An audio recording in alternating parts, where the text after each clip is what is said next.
Mic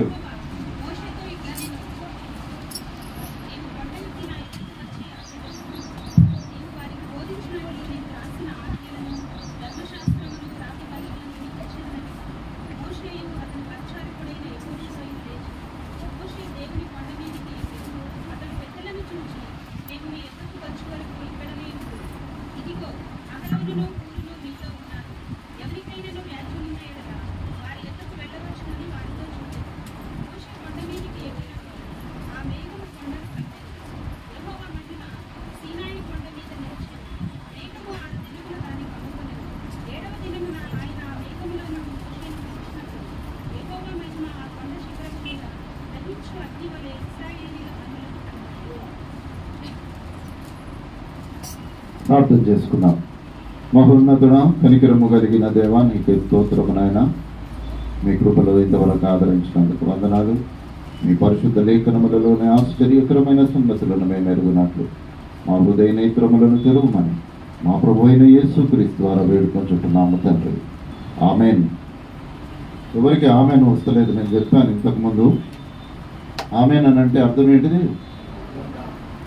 మరి ఇంతవరకు చేసిన ప్రార్థన అవునుగాక అని కూడా అనడానికి మనకు కష్టమవుతుంది. మరి బ్రేక్ఫాస్ట్ చేశారో లేదో నాకైతే తెలియదు, కానీ దేవుని సన్నిధిలో దేవుని మాటలు మాట్లాడడము ఆశీర్వాదకరం. నిర్గమాకాండము గురించి చదవబడినటువంటి పాఠ్య భాగము మరి ఎంతమందికి అర్థమైందో నాకైతే తెలియదు. కానీ మోషేతో దేవుడు మాట్లాడినటువంటి మాట, నీవు కొండ ఎక్కి నా యొద్దకు వచ్చి అచ్చట నుండుము, నీవు వారికి బోధించినట్లు నేను వ్రాసిన ఆజ్ఞలను ధర్మశాస్త్ర పలకలను నీకిచ్చేదను, నీవు రమ్మని దేవుడు మోషేతో మాట్లాడినటువంటి మాటలను మరి కొద్ది నిమిషాలు జ్ఞాపకము చేసుకోవాలని నేను ఆశపడుతూ ఉంటున్నాను. ఇక్కడ ఒక చిన్న ప్రశ్న వేస్తాను. దేవుడు ప్రశ్న వేసి ఆప్షన్స్ కూడా ఇస్తాను. దేవుడు మోషేను ఏ కొండ మీద ఆజ్ఞల పలకను ఇచ్చాడు? మొట్టమొదటిది సియోను, రెండవది హోరేబు. ఏది? ఇప్పటిదాకా సియోను అని అన్నారు, అయిపోయింది. హోరేబు అనగానే కథం అయిపోయింది కదా. ఏమంటారు? హోరేబా, తర్వాత సియోను, సీనాయి కొండ, హోరేబు కొండ కదా. ఏదో మనకు తెలియదు, నిజంగా కూడా తెలియదు కదా. దేవుడు ఏ కొండ మీద ధర్మశాస్త్ర ఆజ్ఞల యొక్క పలకలను మోషేకి ఇచ్చాడు? పరిశుద్ధ గ్రంథములో సీనాయి పర్వతము అని వ్రాయబడ్డది కదా. ఈ సీనాయి పర్వతమునకు ఉన్నటువంటి మరొక పేరు హోరేబు. కాబట్టి ఎవరు కన్ఫ్యూజ్ కావద్దు ఎందుకొరకు అని అంటే, బైబిల్ మనము నిశ్చితంగా చదువుతూ అర్థం చేసుకుంటూ ధ్యానిస్తూ ఉంటున్నప్పుడు ఈ విషయాలు బయలుపరచబడతాయి. అయితే ఈ హోరేబు అనేటటువంటి దానిని చాలా మంది వ్యతిరేకించినటువంటి వారు కూడా ఉన్నారు. కానీ చరిత్రకారులు 90% మంది హోరేబు సీనాయి పర్వతములు ఒకటే అనేటటువంటి విషయము తెలియచేసినటువంటి వారుగా ఉంటున్నారు. ఈ సీనాయి పర్వతము అనేటటువంటిది ఒకటి కాదు. ఈ సీనాయి పర్వతం మీద అనేకములైనటువంటి కొండ ప్రాంతాలు ఉన్నాయి. ఈ సీనాయి పర్వతము ఎక్కడ దేవుడు మోషేకు పలకలిచ్చాడు అని అనేక మంది శాస్త్రవేత్తలు దానిని చేశారు, కానీ మరి దానిని కనుక్కోలేకపోయారు. ఇది మరి సీనాయి లేదనంటే హోరేబు పర్వతం యొక్క చిన్న క్లుప్త వివరణ మీకు తెలియచేస్తూ, మరి ఇక్కడ ఈ సీనాయి పర్వతము యొక్క ఈ హోరేబు పర్వతం యొక్క కొన్ని ప్రత్యేకతలు మీకు జ్ఞాపకము చేసి వాక్యంలోనికి వెళ్ళాలని నేను ఆశపడుతూ ఉంటున్నాను. వీలు కలిగినటువంటి వారు పెన్ను పేపర్ ఉన్నటువంటి వారు రాసుకోండి. సీనాయి పర్వతము మొట్టమొదటిగా దేవుడు మోషేతో అగ్ని పొదలలో మాట్లాడినటువంటి వాడుగా మనకు కనబడతాడు. నిర్గమకాండం 3వ అధ్యాయం మొదటి 6 వచనాల్లో మనకి ఇది కనబడుతూ ఉంటుంది. రెండవసారిగా దేవుడు 19వ అధ్యాయము నుండి 20వ అధ్యాయము 17వ వచనం వరకు 10 ఆజ్ఞలను దేవుడు మోషేకు తెలియచేశాడు. మీరు 20వ అధ్యాయంలో చూస్తే 10 ఆజ్ఞలన్నీ కూడా కనబడతాయి. ఇవి సీనాయి పర్వతము దగ్గరే దేవుడు మోషేకు తెలియచేశాడు. నిర్గమకాండము 24వ అధ్యాయం ఇప్పుడు మనము చదువుకున్నటువంటి అధ్యాయంలో ఆజ్ఞల యొక్క పలకలను మొదటిసారిగా మరి మోషేకు దేవుడు ఇచ్చినట్లుగా చూస్తాము. నిర్గమకాండము 32వ అధ్యాయముకు వచ్చేసరికి ఈ సీనాయి పర్వతము కింద ఉన్నటువంటి అహరోను ఆయనతో ఉన్నటువంటి అనేక మంది బంగారు దూడను చేసి వారు పూజించినట్లుగా మనకు కనబడుతుంది. 5వదిగా మరల 34వ అధ్యాయంలో మోషే పగలగొట్టినటువంటి పలకలను 2వ మారు ఆజ్ఞల పలకలను దేవుడు సీనాయి పర్వతం మీద మోషేకు ఇచ్చినట్లుగా చూస్తాము. సంఖ్యాకాండము 1వ అధ్యాయం మొదటి 15 వచనాలు మనము చూసినట్లయితే ఈ సంఖ్యాకాండములో మొదటిగా దేవుడు ప్రజలను లెక్కించమని ఈ సీనాయి పర్వతం యొద్దనే మోషే అహరోనులను దేవుడు చెప్పినట్లుగా మనము చూస్తాము. సంఖ్యాకాండము 9వ అధ్యాయము మొదటి 5 వచనాల్లో మొట్టమొదటిసారిగా పస్కా పండుగను ఈ సీనాయి పర్వతము యొద్దనే వారు ఆచరించినట్లుగా మనము చూస్తాము. సంఖ్యాకాండము 10వ అధ్యాయము 12వ వచనంలో గమనించినట్లయితే ఈ సీనాయి పర్వతము యొద్ద 1 సంవత్సర కాలము ఇశ్రాయేలీయులు నివసించినట్లుగా మనము చూస్తాము. రాజుల మొదటి గ్రంథము 19వ అధ్యాయం 8 నుండి 18 వచనాల్లో చూసినట్లయితే ఏలియాతో దేవుడు ఈ హోరేబు పర్వతము యొద్ద ఏలియాతో దేవుడు మాట్లాడాడు. ఇవి సీనాయి పర్వతము లేదంటే హోరేబు పర్వతము యొక్క ప్రత్యేకతలు బైబిల్ గ్రంథములో లిఖించబడినటువంటివిగా మనకు కనబడుతున్నట్లుగా చూస్తాము. ప్రియమైన దేవుని బిడ్డలారా, ఈనాటి వాక్యం యొక్క అంశము దేవుని యొక్క ప్రణాళిక మానవుని విధేయత. దేవుని యొక్క ప్రణాళిక మానవుని యొక్క విధేయత. ప్రియులారా, దేవుడు మోషేతో చెప్పాడు, అయ్యా మీ పాలెములో ఉన్నటువంటి వారందరూ మిమ్మలను మీరు శుద్ధి చేసుకోండి. ఇశ్రాయేలీయులలో ఉన్నటువంటి 70 మంది పెద్దలను మీరు తీసుకొని అహరోను ఆయన కుమారులను తీసుకొని మీరు ఈ సియోను అనబడిన హోరేబు పర్వతం యొద్దకు మీరు రండి అని ఆయన సెలవిచ్చాడు. ఆ ప్రకారమే ఎవరిని వారు పరిశుద్ధపరుచుకొని దేవుని యొక్క సన్నిధికి వారు ఆ హోరేబు పర్వతమునకు వెళ్ళినట్లుగా మనము చూస్తాము. మీరు జాగ్రత్తగా గమనించినట్లయితే ఇక్కడ చెప్పబడినటువంటి మాట ఏమిటి అనగా, ఈ 70 మంది మరియు యెహోషువ, మోషే, అహరోను ఆయన కుమారుడు వీరందరూ కూడా ఆ పర్వతం యొద్దకు వచ్చారు. వారు ఆ 70 మంది దేవుని యొక్క ఆ పాదములను చూసి వారు మరలా వెళ్ళి భోజనము చేశారని మీరు ఆ 24వ అధ్యాయం మీరు ఇంటికి వెళ్ళినాక చదవండి. ఇక్కడ మోషే ఏం చేశాడు అని అంటే, అహరోను ఆయన కుమారులు ఆ పెద్ద 70 మంది పెద్దలను మీరు ఇక్కడనే నిలువబడి ఉండుడి అని వారికి చెప్పి యెహోషువను తీసుకొని ఆయన పర్వతము పైకి బయలుదేరాడు. ఆయన పర్వతము పైకి వెళుతూ ఉంటున్నప్పుడు దేవుడు చెప్పాడు, నీ ఒక్కనివే నా యొద్దకు రావాలి అని చెప్పాడు. కొంత దూరము సాగి వారు ప్రయాణము చేసిన తర్వాత యెహోషువతో చెప్పాడు, నువ్వు ఇక్కడే ఉండు, నేను దేవుని యొద్దకు వెళతాను అని వెళ్ళాడు. ఇప్పుడు ఎక్కడున్నారయ్యా ముగ్గురు?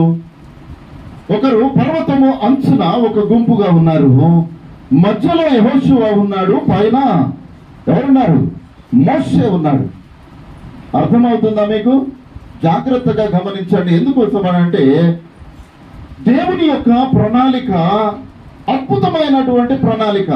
దేవుడు మానవుని యొక్క జీవితములలో కార్యము చేయాలి అని అంటే దానికి ఒక ప్రణాళికబద్ధమైనటువంటి కార్యముల చేతనే మనల్ని సిద్ధపరుస్తాడు. కానీ ఎకాఎకిన ఏది కావాలనంటే అది జరిగించేటటువంటిది కాదు. ప్రియులారా, దేవునికి మనల్ని లోకములో సృష్టించాడు అని అంటే దేవునికి ఒక ప్రత్యేకమైన ప్రణాళిక దేవుడు కలిగి ఉంటాడు. కానీ మానవుని యొక్క విధేయత ఏమిటి అనేటటువంటిది ఇక్కడ మనము జ్ఞాపకము చేసుకోవలసినటువంటి వారముగా ఉంటున్నాము. ఈ 3 సందర్భాల్లో ఒకరు కింద ఉన్నారు, ఒకరు మధ్యలో ఉన్నారు, ఒకరు దేవునితో మాట్లాడడానికి పైన వెళ్ళారు. మోషే పైన ఉన్నాడు, 6 దినములు ఆయన అక్కడే ఉన్నాడు. దేవుని యొక్క ప్రత్యక్షత ఆయనకు కాలేదు ప్రియులారా. 6 దినాలు ఉన్నాడు. మీరు ఇంటికి వెళ్ళాక గ్రంథం అంతా చదవండి, అధ్యాయం అంతా చదవండి, చక్కగా మీకు అర్థం అవుతుంది. 7వ దినమున దేవుడు మోషేకు ప్రత్యక్షమై ఆయన చెప్పవలసినటువంటి అనేకమైనటువంటి విషయాలు అక్కడ చెప్పినట్లుగా మనకు కనబడతాయి. ఎక్కడి నుంచి చెప్పాడు? 25వ అధ్యాయము నుండి 31వ అధ్యాయం వరకు 7 అధ్యాయాల్లో ఉన్నటువంటి విషయాలను దేవుడు మోషేతో మాట్లాడాడు. ఎన్ని రోజులు? 6 రోజులు వదిలిపెడితే 34 రోజులు దేవుడు మోషేతో మాట్లాడుతూనే ఉన్నాడు. మీరు ఆ 25వ అధ్యాయం నుండి 31వ అధ్యాయం వరకు చదివితే అక్కడ ప్రత్యక్షపు గుడారపు యొక్క వివరములన్నీ మోషేతో మాట్లాడుతూ ఉంటున్నాడు. ఎవరిని యాజకులుగా చేయాలో దేవుడు మాట్లాడుతూ ఉంటున్నాడు. ఇవన్నీ కొండపైన మోషేతో దేవుడు మాట్లాడుతూ ఉంటున్నాడు. ఇక్కడ యెహోషువ ఉన్నాడు. మోషే ఏం చెప్పాడు? నువ్వు ఇక్కడ ఉండవు, అంతే. మోషే ఏం చేశాడు? యెహోషువ ఏం చేశాడు? కిందనైతే 70-80 మంది ఉన్నారు. వాళ్ళు ఏదో ముచ్చట్లు పెట్టుకుంటూ నడుస్తూ ఉంటున్నారు. పైన మోషే దేవునితో మాట్లాడుతున్నాడు. మోషేకు కూడా ప్రాబ్లం లేదు. మధ్యలో యెహోషువ ఉన్నాడు. ఏం చెప్పాడయ్యా? మోషే ఆజ్ఞాపించాడు, నువ్వు ఇక్కడే ఉండు, నీవు ఇక్కడ ఉండు అని అన్నాడు. యెహోషువ అక్కడ ఏం తింటున్నాడు, ఏం నీళ్లు తాగుతున్నాడు, ఏం చేస్తున్నాడు, అడవిలో ఏమి దొరుకుతుంది, ఆ కొండ మీద ఏం దొరుకుతుంది, ఇవన్నీ ఏమి మనకు వివరాలు లేవు. కానీ నా నాయకుడు నాకు ఆజ్ఞ ఇచ్చాడు, ఇక్కడ నిలువబడమని. యెహోషువ 40 దినములు, అంటే మోషే మరలా కొండ దిగి వచ్చేంత వరకు అక్కడే ఉన్నాడు. కానీ దౌర్భాగ్యం ఏంటిదో తెలుసా?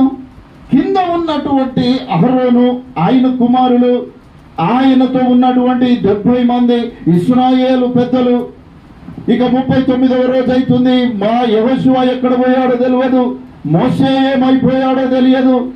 ఏం చేద్దామయ్యా, ఏం మాట్లాడుతున్నటువంటి దేవునికి రూపము లేదు అని సనగడము మూలాన అహరోను ఏం చేశాడు? అయ్యా, మీ బంగారం అంతా ఒలిసి ఇచ్చేసేయండి, ఇక దూడం చేద్దాము అని అన్నాడు. దేవుడు మోషేతో ఏం మాట్లాడుతున్నాడు?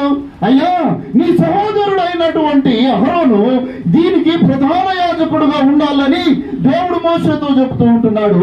అహరోను ఏం చేస్తున్నాడయ్యా? ఏం చేస్తున్నాడు? బంగారు దూడం చేస్తున్నాడు. ఇక్కడ జాగ్రత్తగా ఆలోచన చేయాలి ప్రియులారా. దేవుని యొక్క ప్రణాళిక, అహరోను ఆయన కుమారులు ఒక ఉన్నతమైనటువంటి స్థితిలో ఉండాలని దేవుని ఆలోచన. మానవుని యొక్క ఆలోచన ఏంటిది? ఏదైతే అది చేద్దాము అని అనుకుంటున్నారు. ప్రియమైన దేవుని బిడలరా, ఆ పర్వతము మీద దేవునితో మాట్లాడుతున్నటువంటి మోషే గాని, క్రింద ఉన్నటువంటి ఈ 70 మంది ఇశ్రాయేలీయుల యొక్క పెద్దలు గాని, మరి మనము వారిలో ఉన్నటువంటి ఆ వ్యత్యాసాన్ని మనము జ్ఞాపకము చేసుకుంటున్నప్పుడు దేవునికి విరోధమైనటువంటి కార్యము అహరోను ప్రారంభించి దాన్ని ముగించాడు. అక్కడ విందు చేస్తూ ఉంటున్నారు, ఆ శృంగతనులు చేస్తూ ఉంటున్నారు, గంభీరంగా అరుస్తూ ఉంటున్నాడు. దేవుడు అంటున్నాడు, అయ్యా ఇదిగో నా ప్రజలు ఏమైపోతున్నారో చూడు, నీవు దిగి వెళ్ళుము అని 32వ అధ్యాయములో దేవుడు మోషేతో మాట్లాడాడు. ప్రియమైనటువంటి దేవుని బిడలరా, మానవుని యందు దేవుని యొక్క ప్రణాళిక చాలా ఉన్నతమైనటువంటిది. కానీ మానవుడు దేవునికి విధేయుడుగా ఉండలేడు ప్రియులారా. కానీ యెహోషువ మోషే ఏదైతే చెప్పాడో 40 రోజులు నీవు ఇక్కడే ఉండుమని అన్నాడో, ఏం చేశాడు? ఆయన అక్కడే ఉన్నాడు. మరలా మోషే దిగి వచ్చేంత వరకు యెహోషువ మోషే కొరకు ఎదురు చూస్తున్నటువంటి వాడుగా మనకు కనబడతాడు ప్రియులారా. ప్రియమైన దేవుని బిడ్డలారా, ఈ మోషే యెహోషువ గురించి ఏం రాయబడిందో తెలుసా? ఒకసారి చూడండి.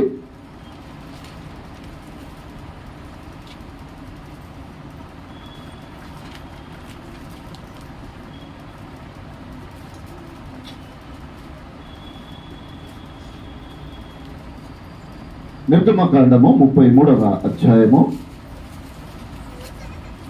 11వ వచనం.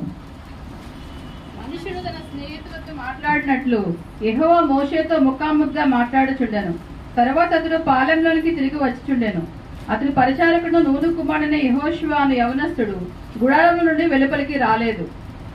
ఇక్కడ ఏమని చెప్తున్నాడు? అతడు పరిచారకుడును నూను కుమారుడైన యెహోషువ అను యవనస్తుడు. ఎవరికి పరిచారకుడయ్యా? మోషేకు పరిచారకుడు. మోషే దాసుడుగా ఉన్నటువంటి యెహోషువ ఏం చేశాడు? నా యజమానుడు నాకు ఏది చెబితే అది నేను చెయ్యాలి అని ఒక నిశ్చయత, 40 దినములు ఎక్కడ నిలువబడ్డమన్నాడో అక్కడే నిలువబడ్డాడు. అందువలన ఆయనకు కలిగినటువంటి ధన్యత ఏంటిదో తెలుసా? ఏం కలిగిందయ్యా ధన్యత? యెహోషువ గ్రంథము 24వ అధ్యాయము 29వ వచనాన్ని ఒకసారి చదవండి. ఈ సంగతులు జరిగిన తరువాత నూను కుమారుడు యెహోవా దాసుడైన యెహోషువ 110 సంవత్సరముల వయసు గలవాడే మృతి నొందెను. ఇక్కడ ఏం రాయబడ్డది? యెహోవా పరిచారకుడుగా అని వ్రాయబడినటువంటి మాట మోషే మాట విన్నందుకు ఎవరి దాసుడయ్యాడయ్యా? యెహోవా దాసుడయ్యాడు. ఇది ధన్యత ప్రియులారా కదా. లోకంలో ఇప్పుడు ఎలక్షన్స్ వస్తున్నాయి కదా. ఎలక్షన్స్ లో నాయకుడు కావాలి అని అంటే ఏం చేయాలి? ఒక మనిషికి ఇంకొక మనిషి ఓటు వేయాలి కదా. ఓటు వేస్తేనే ఆయన మనకు నాయకుడు అవుతాడు. కానీ ఒక సేవకుడు నాయకుడు కావాలి అని అంటే ఒక సంఘము లేకపోతే ఇంకొకరు ఓటు వేస్తే కాలేరు పిల్లరా. ఈ పరిచర్య చేపట్టాలి అని అంటే మనము మొదటిగా ఎట్లా ఉండాలి? యెహోషువ వలె నమ్మకము కలిగిన దాసుల వలె మనం ఉండాలి. అప్పుడు ఎవరి చేత ఏర్పరచబడతాము? దేవుని చేత నా దాసుడు అని అనిపించుకోవడానికి దేవుడు గొప్ప కార్యము చేస్తాడు. దాని కొరకు యెహోషువ ఎంతగా లోబడ్డాడో ఒక్కసారి ఆలోచన చేయాలని మరి ఈ ఉదయకాలము దేవుడు మనల్ని జ్ఞాపకము చేస్తూ ఉంటున్నాడు. ప్రియమైనటువంటి దేవుని బిడ్డలారా, ఒక్కసారి మనల్ని మనము జ్ఞాపకము చేసుకోవాలి. ఎందుకొరకనగా దేవుణ్ణి సన్నిధిలో మనము నిలువబడుతూ ఉంటున్నప్పుడు మోషే చెప్పాడు, 70 మందితో ఇక్కడే ఉండండి అయ్యా అని చెప్పారు.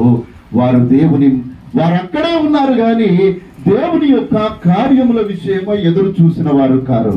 యెహోషువతో మోషే చెప్పాడు, నీవు ఇక్కడే ఉండమని. మోషే యెహోషువ చెప్పినట్లుగానే యెహోషువ అక్కడే నిలువబడి ఉన్నాడు. యెహోషువ మోషే పరిచారకుడుగా ఉండి దేవుని యొక్క పరిచారకుడుగా ఆయన తన జీవితములలో పిలువబడినట్లుగా మనము చూస్తాము ప్రియులారా. యేసుక్రీస్తు ప్రభుల వారు తన శిష్యులతో కూడా చెప్పారు కదా. మత్తయి సువార్త 26వ అధ్యాయము 36, 37వ వచనము.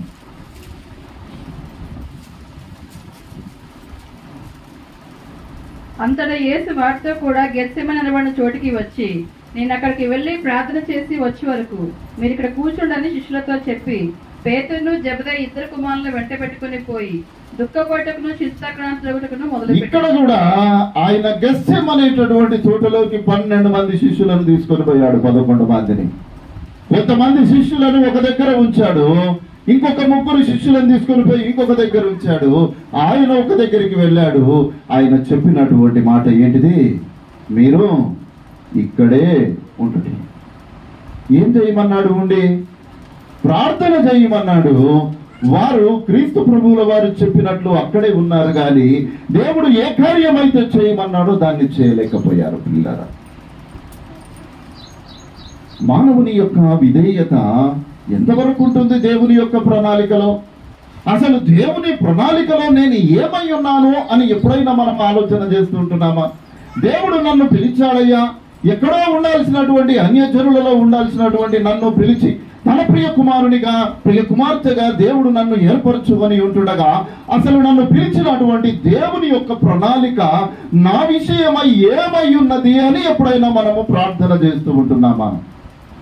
లేదు అని అంటే కనీసము ఆ ప్రణాళిక కొరకు మనము అడగకపోయినా మనము దేని ఎందైతే మనము సహవాసము కలిగి మనము కొనసాగుతూ ఉంటున్నామో ఆ సహవాసములో నమ్మకముగా మనము ముందుకు కొనసాగడానికి మనం ఆశపడుతూ ఉంటున్నామా?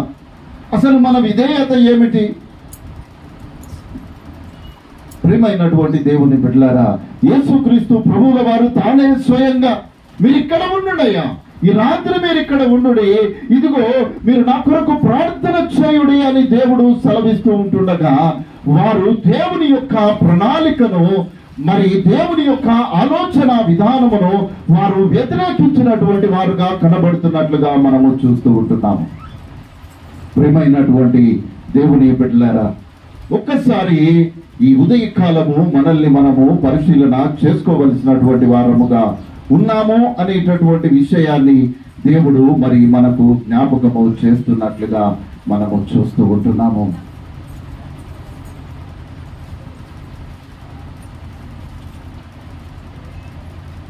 పంపించేయండి, ఆమెను ఇచ్చేసేయండి, బ్యాగ్ ఇచ్చేసేయండి.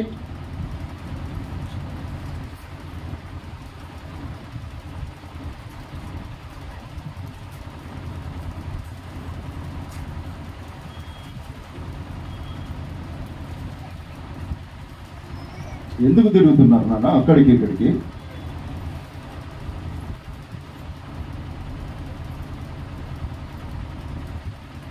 ప్రియమైనటువంటి దేవుని బిడ్డలారా, ఈ దేవుని యొక్క పరిశుద్ధ ప్రణాళికలో మానవుని యొక్క జీవితము, మానవుని యొక్క విధేయత సంఘములో గాని దేవుని ఎదుట గాని ఏ విధంగా విధేయత మనము కలిగి ఉన్నాము అనేటటువంటి విషయాన్ని ఒక్కసారి ఆలోచన చేసుకోవలసినటువంటి వారముగా మనం ఉంటున్నాము.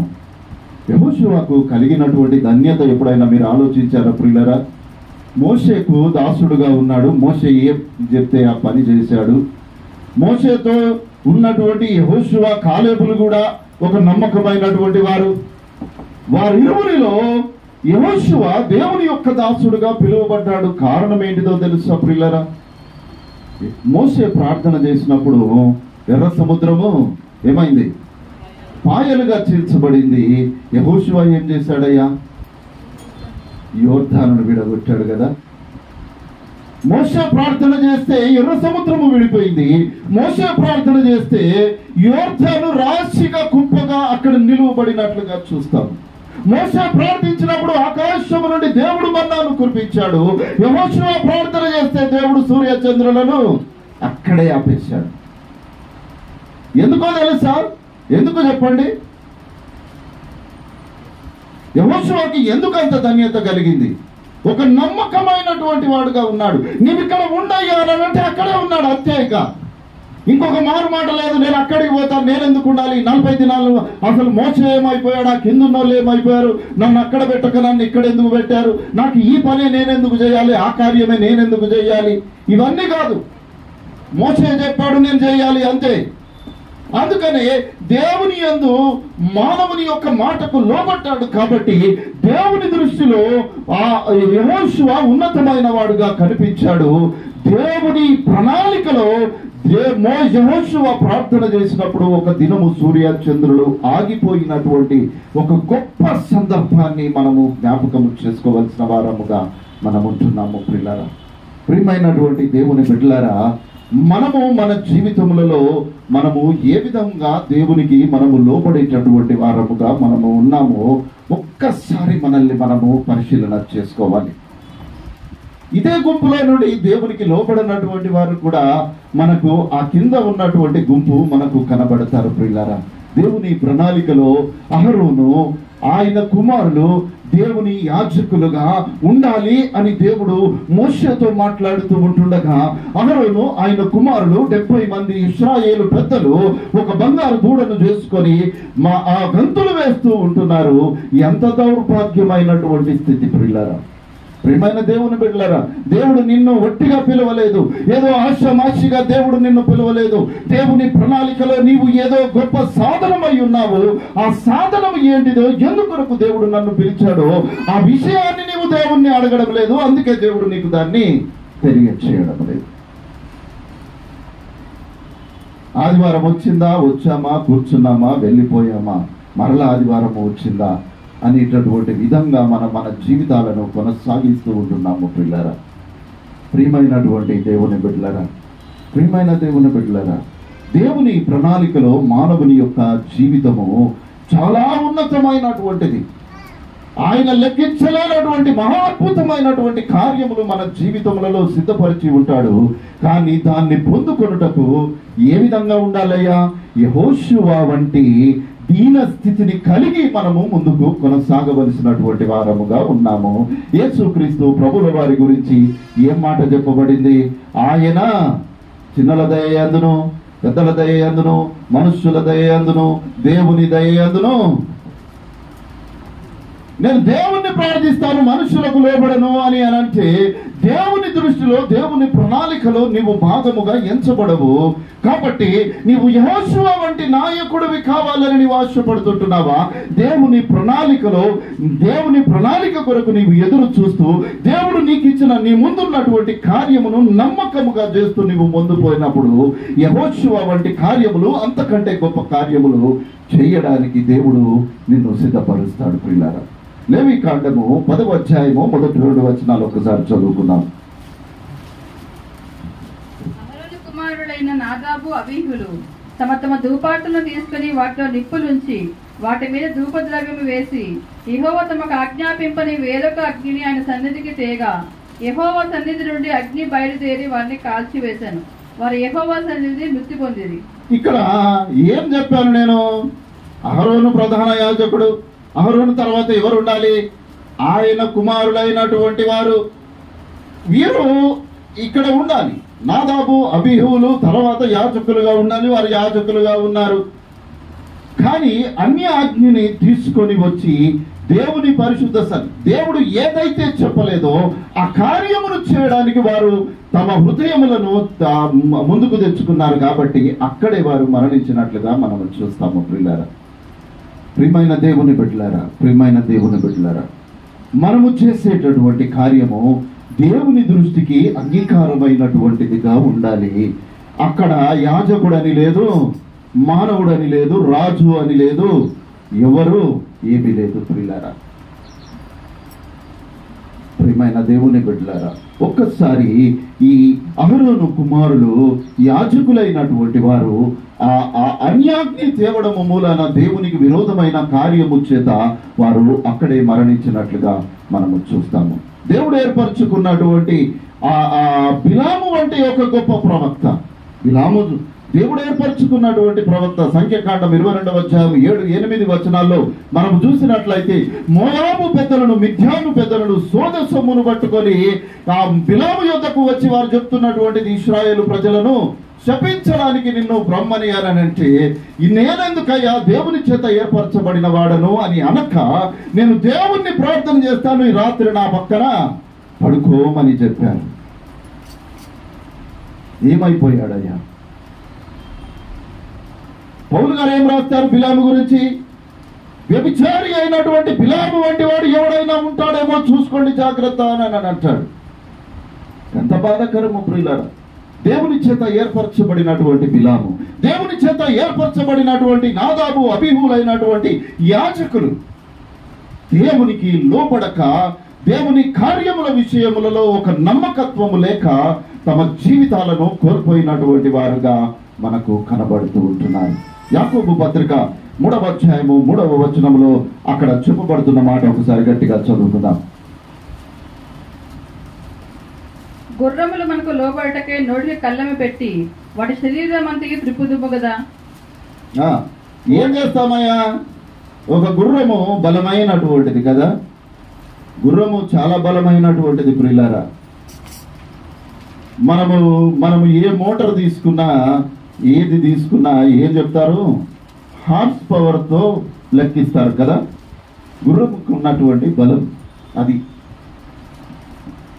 అంటే ఒక 100 గుర్రములకు ఉన్నటువంటి బలము ఈ మోటార్కు ఉందయ్యా అని వారు చెప్పడానికి హార్స్ పవర్ ను జ్ఞాపకం చేస్తాడు. దేవుడు ఏమంటున్నాడు అనగా, గుర్రములు మనకు లోబడాలంటే ఏం చేస్తామయ్యా? ఒక చిన్న కళ్ళెం తీసి దాని నోట్లో పెడతాం. ఇది దేవుడు మానవునికి ఇచ్చినటువంటి జ్ఞానం.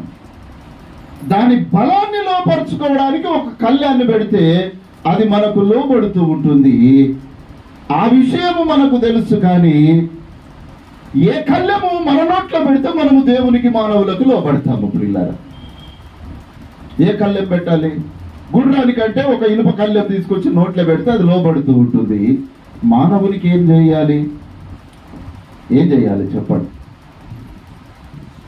కదా. నేను చాలాసార్లు ప్రతిసారి జ్ఞాపకం చేస్తాను. వ్యర్థమైనటువంటి మాటలు కుటుంబాల్లో చిచ్చుబడతాయి కదా.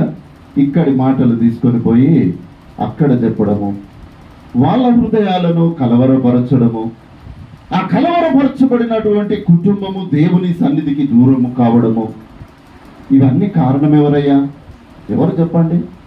ఒకే ఒక్క మాట కదా. మా భార్య భర్తలు ఉన్నారనుకోండి, ఏం చేస్తారు? ఏదో దేవుని సన్నిధిలో ఎవరో ఒకరు ఏదో మాటల్లో మాట ఏదో ఒక మాట మాట్లాడుకుంటుంటే భర్త వింటాడు, పోయి ఇంట్లో భార్యకు చెప్తాడు. ఆ భార్య ఊరుకుంటుందా? దానికి ఒక 4 కలిపి ఇంకో కుటుంబానికి చెప్తారు. లేరా మనలో అటువంటి వాళ్ళు? లేరా? చూపెట్టాలా నేను? ఎందుకు ఈ దౌర్భాగ్యపు స్థితి? దేవుడు అంటున్నాడు, గుర్రానికి బలమైనటువంటి గుర్రానికి కళ్ళెం పెడితే అది ఆగిపోతూ ఉంటుంది. నీ నోటికి ఏం కళ్ళెం పెట్టాలయ్యా అని దేవుడు అడుగుతూ ఉంటున్నాడు. ఒక విషయం జ్ఞాపకం చేసుకోవాలి ప్రియులారా. వ్యర్థ మాటలు, ఈ చెప్పేటటువంటి మాటలు, కుటుంబాన్ని పాడు చేసేటటువంటి మాటలు, గర్వముతో నిండినటువంటి చేష్టలు మనకు ఆలోచనలోనికి వచ్చాయి అని అంటే వెంటనే నువ్వు మోకాళ్ళ నుండి ప్రార్థన చేయాలి. ఎందుకో తెలుసా? నీలో అపవాది చేరి ఉన్నది, ఆ కార్యమును చేయడానికి నిన్ను ప్రేరేపిస్తూ ఉంటున్నది. కాబట్టి నువ్వు మోకాళ్ళ నుండి ప్రార్థన చేసి, ప్రభువా నేను ఎందుకొరకు పంపబడ్డానో ఆ కార్యము చేయుటకు నాకు దీనత్వము దయచేయమని ప్రార్థన చేయాలి.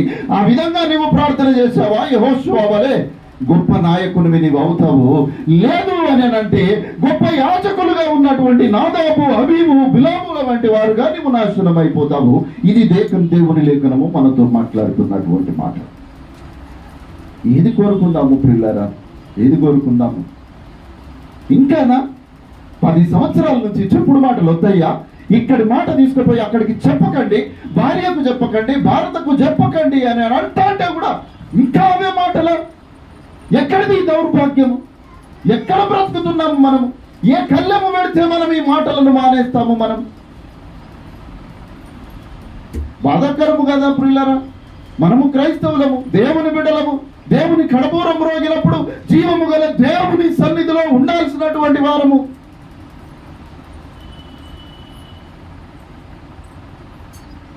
లోబడటానికి నిన్ను నీవు తగ్గించుకునకపోతే గర్వముతో మన జీవితాలను మనల్ని మనమే నాశనము చేసుకోవలసినటువంటి వారముగా మనం ఉంటాము ప్రియులారా.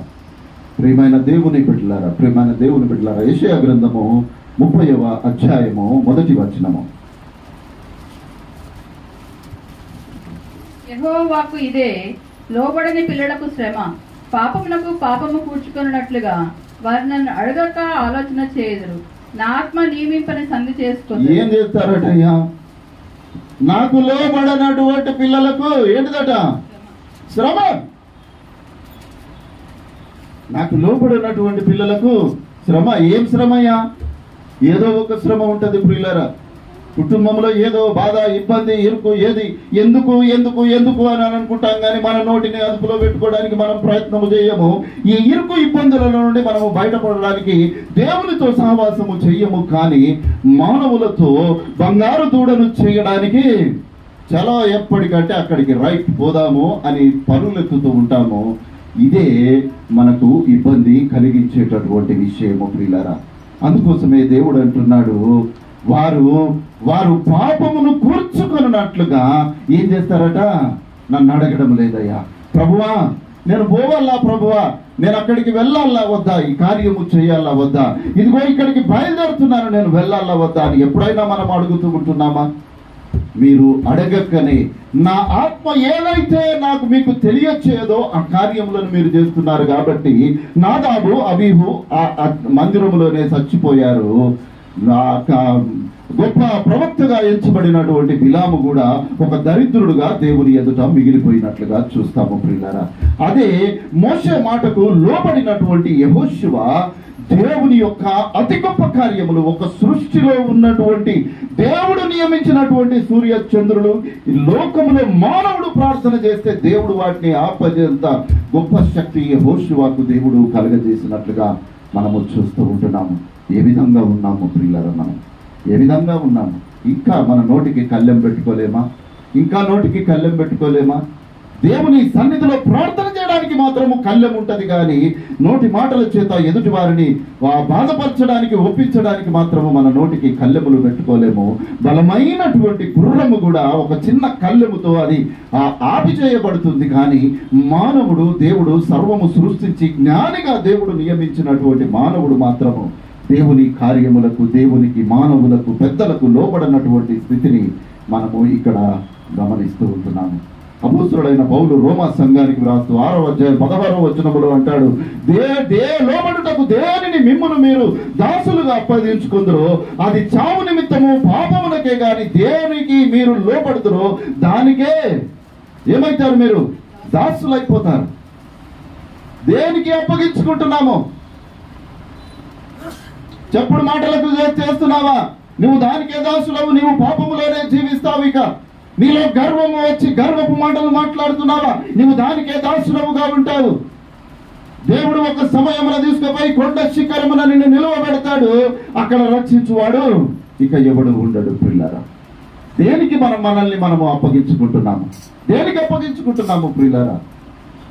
ప్రియమైన దేవుని బిడ్డలారా, లోబడడం అని దేవుడు మనకు నేర్పిస్తూ ఉంటుండగా ఈ లోబడము మనము నేర్చుకోవడం లేదు. కానీ మన కార్యముల విషయములలో మనం బహు ఆసక్తి కలిగినటువంటి వారమై దేవుని ఎదుట మనల్ని మనము ఘనపరుచుకోవడానికి ప్రయత్నము చేస్తూ ఉంటున్నాము.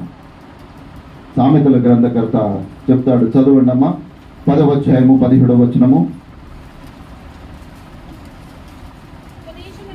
ఉపదేశమును అంగీకరించువాడు జీవ మార్గములో ఉన్నాడు, గద్దింపునకు లోబడని వాడు త్రోవ తప్పును. ఉపదేశము అంగీకరించువాడు ఎక్కడ ఉన్నాడట? జీవ మార్గములో ఉన్నాడు. ఈ జీవ మార్గము ఏదయ్యా? యేసు నేనే మార్గమును, నేనే సత్యమును, నేనే జీవమును అని అంటున్నాడు. యేసు మార్గములో ఉన్నాడు, యేసుతో నడుస్తూ ఉంటున్నాడు. పరలోక రాజ్యానికి తనను తాను సిద్ధపరచుకున్నటువంటి వాడుగా ఉంటున్నాడు. ప్రియులారా, మనం ఏ విధంగా ఉంటున్నాము? ఏ విధమైన స్థితిలో మన జీవితాలను మనము కొనసాగించడానికి మనల్ని మనము సిద్ధపరచుకుంటున్నాము? ఒక్కసారి మనము ఆలోచన చేయవలసినటువంటి వారముగా ఉంటున్నాము. ప్రియులారా, ప్రియమైన దేవుని బిడ్డలారా, ప్రియమైన దేవుని బిడ్డలారా, మనమే అప్పగించుకోవాలా, మనమే లోబడాలా అని అంటే అది కాదు. చూడండి, కొరింథీ సంఘానికి పౌలు గారు రాస్తూ చక్కని మాట రాస్తాడు. మొదటి పత్రిక 15వ అధ్యాయము 28వ వచనము. మరియు సమస్తమును ఆయనకు లోపరచబడినప్పుడు దేవుడు సర్వములో సర్వమగు నిమిత్తము కుమారుడు తనకు సమస్తమును లోపరిచిన దేవునికి తానే ఏం చేశాడయ్యా? దేవుడు యేసుక్రీస్తు ప్రభుల వారు ఏం చేశారు? తండ్రి సమస్తము కుమారునికి లోపరిచాడు. కుమారుడు ఏం చేస్తున్నాడు? బాగా గర్వం వచ్చి ఏం చేస్తున్నాడా? ఏం చేశాడు? చిన్నల దయ అందును, పెద్దల దయ అందును, మనుషుల దయ అందును, దేవుని దయ అందును తన్ను తాను తగ్గించుకుంటున్నాడు. ఇప్పుడు నాయకుడు కావాలని అంటే ఏం చేయాలి? ఏం చేయాలి? నాయకుడు కావాలి అని అంటే పరిచారకుడుగా ఉండడము ముందు నేర్చుకోవాలి. నాయకుడు కావాలి అని అంటే పరిచారకుడుగా ముందు ఉండాలి. ప్రియులారా, ప్రియమైన దేవుని బిడ్డలారా, ప్రియమైన దేవుని బిడ్డలారా, మీకు తెలుసో లేదో కానీ కాపరీ ఫెలోషిప్ లో ఉన్నటువంటి సుమారు 100 మంది సేవకులు, వారి కొరకు నేను ఎప్పుడు పరిచారకునిగానే ఉంటాను, ఎప్పుడు హెచ్చించుకోను. కానీ దేవుడు ప్రాముఖ్యమైన సమయాల్లో దేవుడు నన్ను హెచ్చిస్తాడు. కాబట్టి మనల్ని మనము హెచ్చించుకుంటే అది కొంత సమయము, దేవుడు హెచ్చిస్తే అది ఎల్లకాలం. యెహోషువ వంటి గొప్ప కార్యములు, ఒక యోర్దాను ప్రవాహమును అడుగుపెట్టగానే, యాజకులు అడుగుపెట్టగానే ఎక్కడో పోయి అక్కడ ఆగిపోయాయటగా, అంతేకాదు ప్రవహించడం మానేశారు. అయ్యా యుద్ధం ఆడిపోతుంటున్నామయ్యా, ఇక చీకటి పడకుండా సూర్యుడిని చంద్రుడిని ఎక్కడున్నది అక్కడే ఆపేయి మనం ప్రార్థన చేస్తే ఆ సూర్యుడు అక్కడే ఆగిపోయాడట యుద్ధం గెలిచేంత వరకు. ఎంత గొప్ప ప్రార్థన ప్రియులారా, ఎంత గొప్ప విశ్వాసము. ఏ నాయకుడైనా మోషే పరిచారకుడుగా ఉన్నటువంటి యెహోషువ తన ముగింపు జీవితములలో యెహోవా దాసుడు అని పిలువబడేంత గొప్ప నాయకుడుగా ఆయన ఏర్పరచుకున్నట్లుగా మనము చూస్తాము. ప్రియులారా, ప్రియమైనటువంటి దేవుని బిడ్డలారా, యేసుక్రీస్తు ప్రభువుల వారు తమకు సమస్తము లోపరచబడి ఉన్నప్పుడు ఆయనే ప్రజలకు తన దేవునికి లోబడి ఆయన జీవించినట్లుగా దేవుని లేఖనము మనతో మాట్లాడుతూ ఉంటుండగా, ఏమీ లేనటువంటి మనకు ఎందుకయ్యా గర్వము? ఏం చూసుకొని మనలో మన జీవితాల్లో గర్వం? దేవుని విషయమై గర్వపడదాము, క్రైస్తవుడం అయినందుకు గర్వపడదాము, దేవునితో సహవాసములో గర్వపడదాము, ప్రార్థనలో గర్వపడదాము, విశ్వాసములో గర్వపడదాము. అతిశయము ఎక్కడ అయ్యాలనంటే, నేను గంట ప్రార్థిస్తున్నానయ్యా నా సంఘము కొరకు, అది అతిశయము కావాలి. ఏ అతిశయము మనలో ఉండాలి ప్రియులారా? సంఘము, నేను మీకు చాలాసార్లు జ్ఞాపకం చేశాను కదా, చాలా మంది ఈ రోజుల్లో దేని గురించి భయపడుతున్నారయ్యా? ఎలక్షన్స్ వస్తున్నాయి, బీజేపీ ప్రభుత్వం వస్తే బాగా శ్రమ కదా, ఇదే భయం కదా. కానీ మీకు గొప్ప విషయం తెలుసా ప్రియులారా? దేవుని యొక్క సంఘానికి బయట నుంచి ఎక్కడా బాధ లేదు. మీకు తెలుసో లేదో? ఎక్కడి నుంచి ఉందో తెలుసా? ఎక్కడి నుంచి ఉంది? సంఘం లోపల నుంచే ఉంది. ఇక్కడే బాధ. యేసుక్రీస్తు ఆయనను పట్టుకోవడానికి రోమా సైనికులతో ఏ బాధ లేదు. ఎక్కడ బాధ ఉందా? 3,5 సంవత్సరాలు తిరిగినటువంటి యోధాతోనే బాధ ఉంది. ఎవరో వచ్చి ఏమో చేస్తాడని అవసరం లేదు ప్రియులారా. సంఘాన్ని కూర్చోడానికి ఒక్క మాట చాలు, సంఘం కూలిపోతుంది. అది ఎక్కడ నుండి బయలుదేరుతుంది? ఇక్కడనే బయలుదేరుతుంది. మన మధ్యలోనే ఉంటది, మనతోనే ఉంటారు. వారే సంఘాలను, దేవుని మందిరాలను కూర్చేటటువంటి వారు. అందుకని బయట నుంచి దానికి భయపడవలసినటువంటి అవసరం లేదు. అంతర్గతంగా మన సంఘములో ఉన్నటువంటి వారి విషయమే మనము బాధపడాలి, వారి గురించే ప్రార్థన చేయాలి ప్రియులారా. బహుగా ఆలోచించాల్సినటువంటి విషయము. ప్రియమైన దేవుని బిడ్డలారా, దేవుడు తన కార్యమును ఏ సమయములో ఏ విధంగా నిర్వర్తించాలో దేవునికి తెలుసు. అది కాంగ్రెస్ ప్రభుత్వమా, బీజేపీ ప్రభుత్వమా, ఇంకొక ప్రభుత్వమా, నీకు నాకు అవసరం లేదు ప్రియులారా. దేవుడు నన్ను ఎందుకు పంపించావు? అసలు నీ ఉద్దేశం ఏంటి? నీ ప్రణాళిక ఏంటిది? నీ ప్రణాళిక ఏంటిదో నాకు తెలియచేయి. దాని ప్రకారము నేను జీవించడానికి, నేను బలము పొందుకోవడానికి నాకు సహాయము చేయమని ప్రార్థన చేయాలి. కానీ ఎవడో వచ్చి నన్నేమో చేస్తాడు, తంతాడు, గుద్దుతాడు, పొడుస్తాడు అని భయపడడం ఎందుకయ్యా? నీవు భయపడాల్సినటువంటి అవసరం లేదు. ఎందుకొరకనగా దేవుడు నిన్ను ఏర్పరచుకున్నాడు. ఆయన రెక్కల చాటున నిన్ను భద్రపరచగలిగినటువంటి దేవుడు, యుద్ధము చేయువాడు నీ దేవుడై ఉంటుండగా నీవు యుద్ధానికి ఎందుకు భయపడుతూ ఉంటున్నావు? యెహోషువ ప్రార్థన చేస్తుంటున్నాడు, యుద్ధము భయంకరంగా జరుగుతుందయ్యా, ఆ సూర్యుడు ఆగిపోవాలి, వాడు చావాలి అని దేవుడు ప్రార్థన చేస్తే, దేవుడు యెహోషువ ఒక మానవుని మాట విని సృష్టిని ఒక దినమంతా ఆపేసినటువంటి ఒక సందర్భాన్ని నీవు ఎన్నడన్న జ్ఞాపకము నీవు చేసుకుంటున్నావా? ఎందుకు జ్ఞాపకం చేసుకోవడం లేదు? ప్రియమైనటువంటి దేవుని బిడ్డలారా, నా ప్రార్థన ఎప్పుడైనా బయట నుంచి ఏదో థ్రెట్ వస్తుంది అని నేను ఎప్పుడూ భయపడను. వచ్చినప్పుడు చూసుకుందాంలే దాని సంగతి. ఆ సమయంలో దేవుడు ఏది మాట్లాడాలో ఆ జ్ఞానము దేవుడు దయచేస్తాడు. కానీ అంతర్గతంగా జరుగుతున్నటువంటి ఆ దేవునికి విరోధమైన కార్యములను బట్టి బహువేదన పడుచు నేను ప్రార్థన చేస్తూ ఉంటున్నాను. నేను చెప్పకూడదు కానీ నా ఉదయకాల ప్రార్థనలో ఒక 15-20 నిమిషాలు దీని కొరకే ఉంటుంది పిల్లారా. మీరు నమ్ముతారో లేదు? ఒక 15 నిమిషాలు వీటి కొరకే ప్రార్థన చేస్తాను. ప్రభువా వారి నోటిని మార్చు ప్రభువా అని ప్రార్థన చేస్తాను. పేరు పెట్టి ప్రార్థన చేస్తాను. ఈయనకెట్లా తెలిసిందే అని అనుకుంటున్నారా? ప్రియమైనటువంటి దేవుని బిడ్డలారా, మనకు మంచిది కాదు ప్రియులారా. మనము మోషే వంటి వారము, యెహోషువ వంటి వారము, కాలేబు వంటి వారము. మోషే మరణించిన తర్వాత యెహోషువతో నడిచినటువంటి కాలేబు ఏం పొందుకున్నాడయ్యా?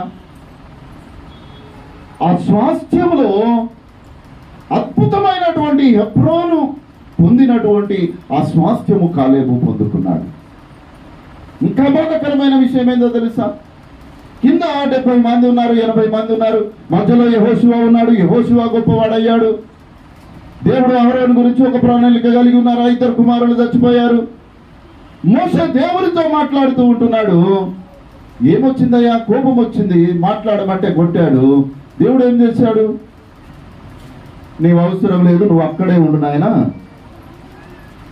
నీవు నడిపించడానికి ఇక్కడ దాకా నడిపించావు, ఇక నీవు చాలు, నీవు అవసరం లేదని మోషేను కూడా దేవుడు పక్కన పెట్టేశాడు. పాలు తేనెలు ప్రవహించే దేశానికి నడిపించినటువంటి మోషే ఆ పాలు తేనెలు ప్రవహించే దేశాన్ని చూడలేకపోయాడు. కారణం ఏంటిది? తన వ్యక్తిగత గర్వము, లేదనంటే కోపము, వేదన, బాధ ఏదైనా ఉండొచ్చు. దేవునికి వ్యతిరేకంగా మాట్లాడాడు. ఆ వ్యతిరేకత మన జీవితములలో ఉండకూడదు ప్రియులారా. సంఘములో నుండే వ్యతిరేకత ప్రారంభమవుతుంది, బయట నుంచి ఎక్కడ ఉండదు. ఇది జాగ్రత్తగా గమనించండి. ఇక మీదట మన సంఘములో ఏదున్నా మంచి మాటనే మన నోటి నుండి రావాలి, ఆశీర్వచనమే మన నోటి నుండి రావాలి. ఇంకొకరి గురించి చెప్పడము మీరు మొదలు పెట్టారా, మీరు నాదాబు, అబీహు, బిలాము వంటి వారుగానే మిగిలిపోతారు పిల్లరా. ఇది దేవుని ప్రణాళిక కాదు. దేవుడు నిన్ను ఏర్పరచుకున్నాడు. నిన్ను యెహోషువ వలె, కాలేబు వలె ఉంచాలని దేవుడు ఏర్పరచుకున్నాడు. నీవు నాదాబు, అబీహు, బిలాము వలె నీవు అవుతాను అని అంటే దేవుడు ఏం చేయడు. దేవుడు ఏం చేయడు. నీ పనికి నిన్ను వదిలిపెట్టి తన దారిన తాను వెళ్ళిపోయేటటువంటి దేవుడు అయి ఉంటున్నాడు. ముగింపుగా ఒక మాట చదువుకుందాం. ఈ మాట నాకు చదువుతూ ఉంటున్నప్పుడు దేవుణ్ణి మనము స్తుతించడానికి అర్హులమా అనే ఒక ప్రశ్న నా జీవితంలో కలిగింది ప్రియులారా. ఎవడు అర్హుడయ్యా? దేవుని స్తుతించడానికి ఎవడు అర్హుడు అనేటటువంటి మాట చూడండి. 103వ కీర్తన 21 వచనాలు.